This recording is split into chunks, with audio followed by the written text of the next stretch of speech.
His soul retired from all that he had done. Hushed was the futile din of human toil. Forsaken wheeled the circle of the days.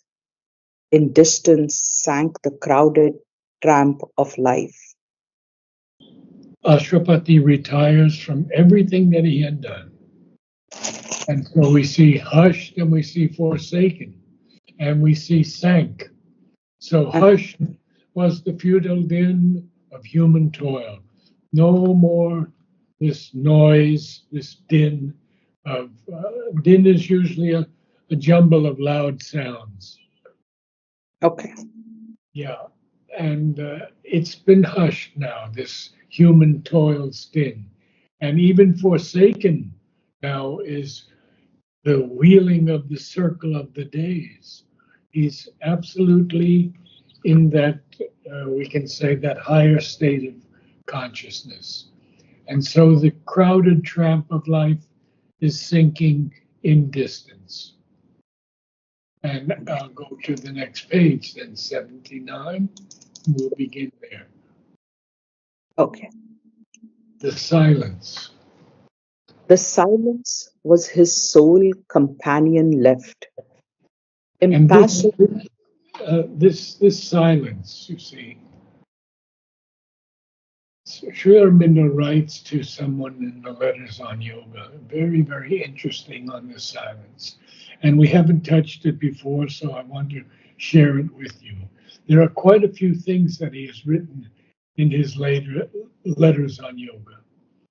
Firstly, he says, silence is a state in which either there is no movement of the mind or vital, or else a great stillness which no surface movement can pierce or alter. And then he says, in complete silence, there are either no thoughts or thoughts come, but they are felt as something coming from outside and not disturbing the silence. Now, when I asked Temi, have you achieved the silent mind?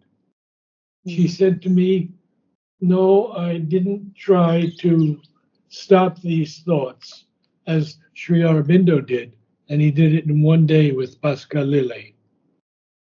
They say 3 days, but he actually achieved it in one day. Temi tells me, I just let them come through and don't pay any attention to them. So we see two ways that silence of the mind knows freedom from thoughts and vital movements, as Mother says. So Ashwapati now, his sole companion, his only companion, is this silence. Okay, so we'll carry on. Okay. The silence was his sole companion left. Impassive, he lived immune from earthly hopes. A figure in the ineffable witness's shrine, pacing the vast cathedral of his thoughts, under its arches, dim with infinity, and heavenward of invisible wings. Okay, we have a number of things here. Mispronounced two things. Ineffable. Ineffable. Ineffable. Just and run it all together. Ineffable. Ineffable. Okay. And then it's cathedral. Cathedral. Okay. Cathedral, yes. The great cathedrals of Europe. The one which recently burned down in France, and they have rebuilt it. These are gigantic, extraordinary buildings. So Okay. if we understand cathedral, that his thoughts are something like a cathedral. They're so vast. Vast. And they're beautiful and they're imposing. They resemble a cathedral. Now, Okay. this ineffable is indescribable or unutterable. Uh-huh. So we have a figure in the ineffable witness shrine, not witnesses, but witness shrine, because Witness. there's yeah, because there's an apostrophe over the last S. And the reason that's done is because witnesses would be two beats. Oh, okay. And this line can only take one beat to be in the iambic pentameter. You see how Sri Aurobindo has considered everything. A Right. figure in the ineffable witness shrine. Now, in the ineffable is three beats in one, and Mm-hmm. that is a technique in poetry. Um, and the word is not coming to me right at the moment, but it'll come to me in a moment. And Amal Kiran used to say, "Oh, it's an anapest. It's an anapest. Three beats in one." We have it in music also. Da da da da da da. So a figure in the ineffable da da da da witness shrine. Now, Amal used to say, "I'm an anapest now," because he had to walk with a cane. So he has two legs and the cane. That's Oh, that's his three beats. oh, Very, very humorous. So um, this witness is the immutable Purusha, okay. capital W. So we have to go slowly through these lines because they're so important. So impassive, not affected by anything because silence is his only companion. He Mhm. is living immune from earthly hopes. There's no more earthly hopes in Ashwapati or Sri Aurobindo. And therefore, he is a figure in the ineffable witness shrine. Mhm. And what is that figure doing? It's pacing the vast cathedral of his thoughts under his arches, dim with infinity. Under its arches, dim with infinity. And what else? Heavenward brooding of invisible wings. So these invisible wings are heavenward and they're brooding. And we talked about brooding one time, I think, like the hen who broods over the chicks, Uh-huh. sort of sits over the chicks just as they're born. Okay. And now we can move along. Mhm. The Okay. call, A call was on him from intangible heights, indifferent to the little outpost mind. He dwelt in the wideness of the eternal's reign. yes. So we see here that this outpost is a kind of settlement, an outlying settlement. Okay. So this mind is just a little outpost. Mhm. And he's indifferent to it completely. He's indifferent to the mind that because he's in total silence. We began with that first line about the silence. So he's indifferent to it, and we've talked about mind many times, so I will Mhm. move along. Sure. And he dwelt in the wideness of the eternal's reign. He is now in that range of being just above the supermind. Okay. In the higher state of consciousness. Exactly. So he's going to tell us much more about Ashwapati, but eternal here Uh-huh. is something which is without beginning or end. And Okay. in the Life Divine, Sri Aurobindo has this beautiful two lines. The eternal is our refuge. All the rest are false values, the ignorance and its mazes, a self bewilderment of the soul in phenomenal nature. So, this self bewilderment of the soul is because we have descended from these heights into a human body. mm, And, and actually, we don't really know where we are totally. mm, So he says, all is eternal in the eternal spirit.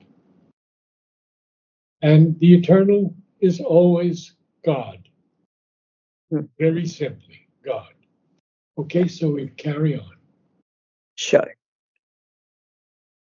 His being now exceeded thinkable space. His boundless thought was neighbor to cosmic sight. A universal light was in his eyes. A golden influx flowed through heart and brain. A force came down into his mortal limbs. A current from eternal seas of bliss.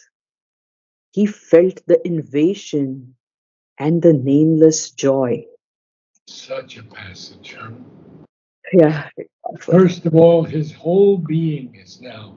It's even exceeded what we think of as space. Right. I mean, just if we tried to imagine space, we would see in our mind the Earth and maybe the planets and the galaxies, whatever.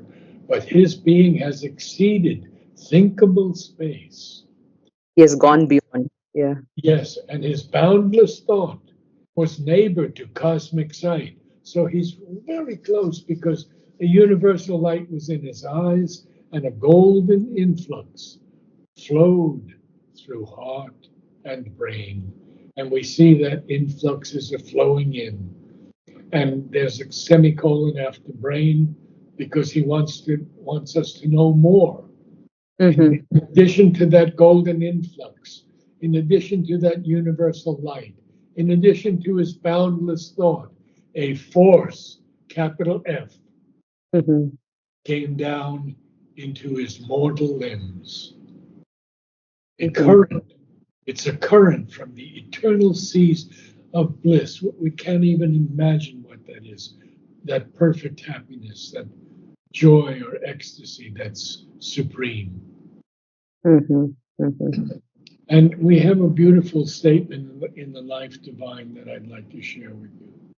For Sure. from the divine bliss, the original delight of existence, the Lord of immortality comes pouring the wine of that bliss, the mystic soma, into these jars, that's us, of mentalized living matter, eternal and beautiful. He enters into these sheaths of substance, again, us, for the integral transformation of the being and nature. Very powerful. And he says also in the synthesis, and this has to be shared with you.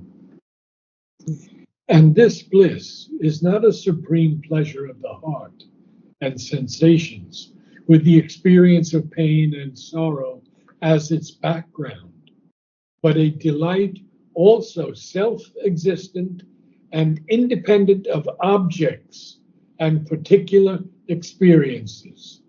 A self delight which is the very nature, the very stuff, as it were, of a transcendent and infinite existence.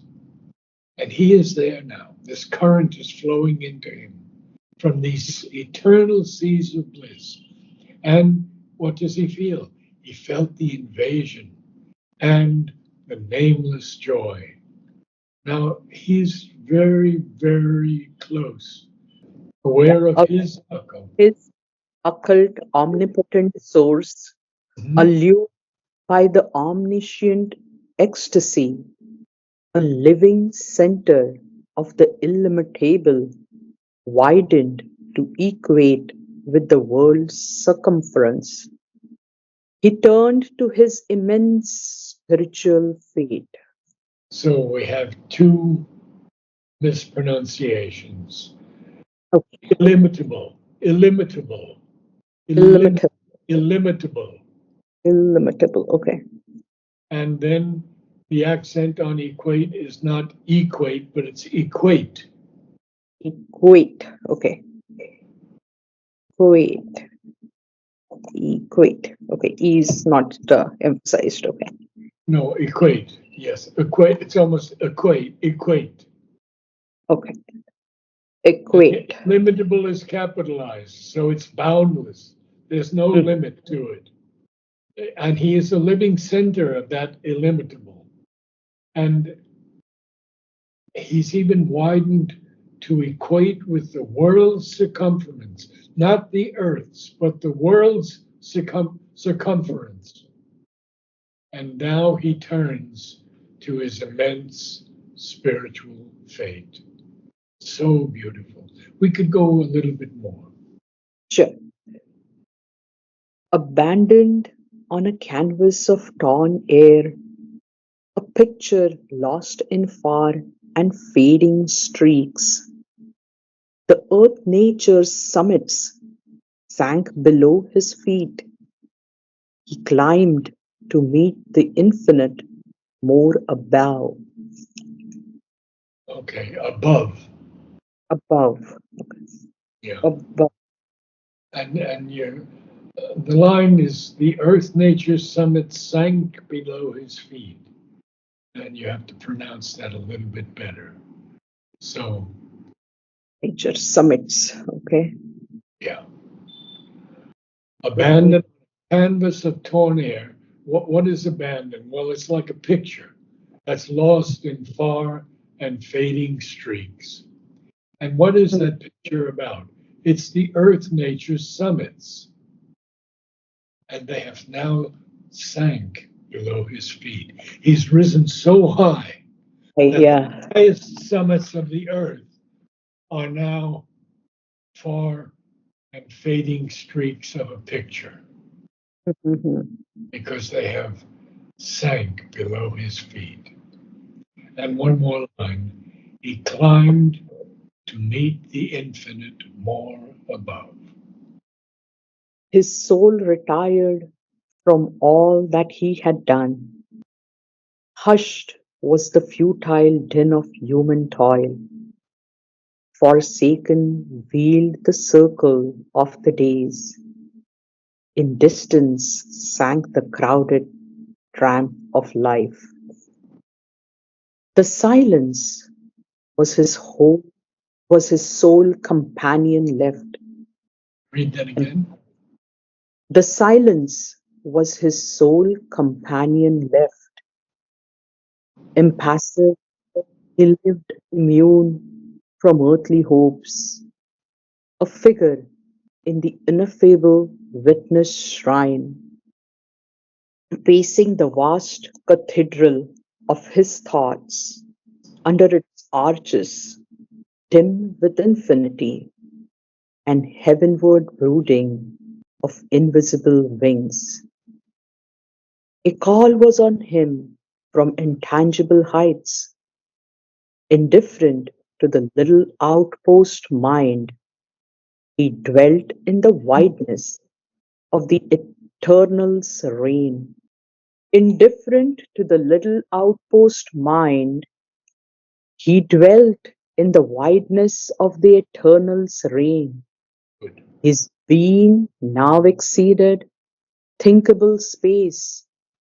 His boundless thought was neighbor to cosmic sight. A universal light was in his eyes. A golden influx flowed through heart and brain. A force came down into his mortal limbs, a current from eternal seas of bliss. He felt the invasion and the nameless joy, aware of his occult, omnipotent source, allured by the omniscience ecstasy. A Omniscient, period, T at the end. Om- Omniscience is with CE, but this is NT. Omniscient. Omniscient. Okay. Yes. Allured by the omniscient ecstasy, a living center of the illimitable, widened to equate No, with illimitable. No table. Illimitable.